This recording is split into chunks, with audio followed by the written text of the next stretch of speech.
যে রাধে সে চুলো বাঁধে। আলহামদুলিল্লাহ, আমি আমার জীবনে দু চোখে যা দেখেছি তাই শিখেছি। আসসালামু আলাইকুম এভরিওয়ান, আশা করি সকলে ভালো আছেন। আমি আলহামদুলিল্লাহ অনেক ভালো আছি। আজকে আপনাদের মাঝে একটা ভিডিও শেয়ার করব, সেটা হচ্ছে ড্রেস মেকিং এর ফুল ভিডিও। এই ভিডিওর কিছু অংশ হচ্ছে ঈদের দিন রাত্রের, আর বাকি অংশ হচ্ছে ঈদের দিন সকালের। এটা মূলত শেরপুর থেকে একটা 3 পিস কিনেছিলাম, সেটাই কাটবো এবং বানাবো। আর এই 3 পিসটা সেম টু সেম আরেকটা আমার আছে, মানে কালারটা, তবে আমার মনে ছিল না। বাড়িতে নিয়ে আসার পর সবাই বলতেছে তোমার তো সেম এরকম একটা আছে, তাহলে আরেকটা কিনলা কেন? আর এই 3 পিসটা কেনার মেন কারণ হচ্ছে ওড়না, তার কারণ আমার ওড়নাটা অনেক পছন্দ হয়েছে। ক্লাস 7-এ থাকতে আমি সেলাই মেশিনের কাজ শিখছিলাম, মানে ছোট সময় থেকে আমার খুব ইচ্ছা ছিল যে আমি সেলাই মেশিনের কাজ শিখবো। আমার আব্বুকে বলার পর মানে কাজ শেখার আগেই আমাকে সেলাই মেশিন কিনে দেওয়া হয়েছে। মানে প্রতিটা কাজে আমার আব্বু সবসময় প্রাধান্য দিছে বেশি। ক্লাস 7 থেকে এখন পর্যন্ত আমি কি পরিমাণে কাপড় চোপড় বানাইছি আমাদের ফ্যামিলির একমাত্র আমি জানি, আর আমাদের ফ্যামিলি জানে।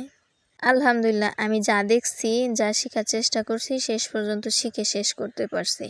ছোট্ট এই জীবনে অনেক কিছুই শিখেছি আমি, তার মাঝে স্পেশাল হলো এই টেইলারিং কাজটা। আর এটা হয়তো বা মানুষে ছোট করে দেখতে পারে, তবে আমি একটা কথা বলি, কোনো কাজই ছোট নয় যদি আপনি করতে পারেন।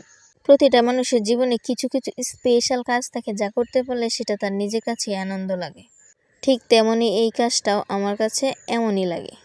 দেখেন, জামাটা ভালোভাবে মাপ দিয়ে, মানে শরীরের চেয়ে 4 ইঞ্চি বেশি করে মাপ দিয়ে কেটে নিচ্ছি, আর 2 ইঞ্চি করে কাপড় বেশি রাখতেছি সেলাই করার জন্য। এই জামাটা যেহেতু জর্জেট, ওভারলক করতে হবে অবশ্যই। আর এই জামাটা বানাইতেছি ঈদের দিন। রাত্রে কাটলাম, সকালে বানাবো। দেখেন কাটাটা কি সুন্দর হয়েছে। আর প্রতিটা জামার শেপ নির্ভর করে আপনার কাটার উপর। আপনি যদি একটা জামা বা সালোয়ার সুন্দরভাবে কাটতে পারেন, অবশ্যই বানানোটাও অনেক সুন্দর হবে। এটা হচ্ছে হাতার কাপড়। হাতার কাপড়টা সাইডে ছিল, আর ফুল হাতায় কাজ ছিল।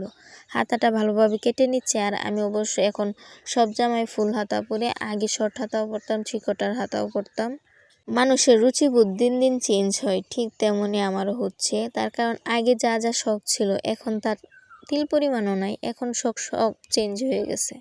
হাতাটা ফুল কাপড়ে লেগেছে, মানে ফুল হাতা দেব, তাই যতটুকু কাপড় ছিল সবটুকু কাপড়ই ব্যবহার করা হয়েছে হাতার জন্য। হাতাটা প্রায় কাটা শেষ। এই যে দেখেন কিভাবে ফুল হাতার মাঝে কাজ আছে, মানে লম্বা করে একটা কাজ। এই কাজটাই কিন্তু অনেক ভালো লাগছে হাতাতে দেওয়ার পর। এখন সেলাই মেশিনে বসে গেলাম সেলাই করার জন্য। আগে হাতাটা সেলাই করে নিলাম, তারপরে জামা সেলাই করতেছি। জামা সেলাই করতে বেশি একটা সময় লাগে নাই, সালোয়ার সেলাই করতে বেশি একটা সময় লাগে নাই।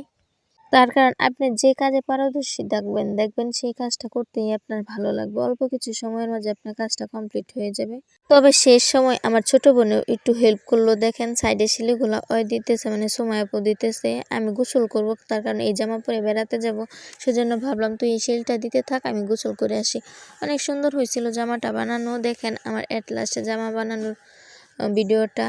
আর এটা হচ্ছে একদম বানানোর পরে খাটের উপর রেখে আর কি ভিডিও করলাম। সেলোয়ারটা একটু আলফিলাইলা সিস্টেমে বানাইছি, মানে একটু গোল গোল। আর এই যে হচ্ছে আমার স্পেশাল ওড়না। এই 3 পিসটা কেনার একমাত্র কারণে ছিল এই ওড়নাটা। এই যে দেখেন এখন পরে ফেললাম 3 পিসটা, বেড়াতে যাব সেজন্য। কেমন হয়েছে 3 পিসটা সবাই অবশ্যই কমেন্ট করে জানাবেন। কে কোথা থেকে আমার ভিডিওটা দেখতেছেন অবশ্যই লাইক কমেন্ট শেয়ার করবেন বেশি বেশি করে। সবাই ভালো থাকবেন, সুস্থ থাকবেন। আল্লাহ হাফেজ।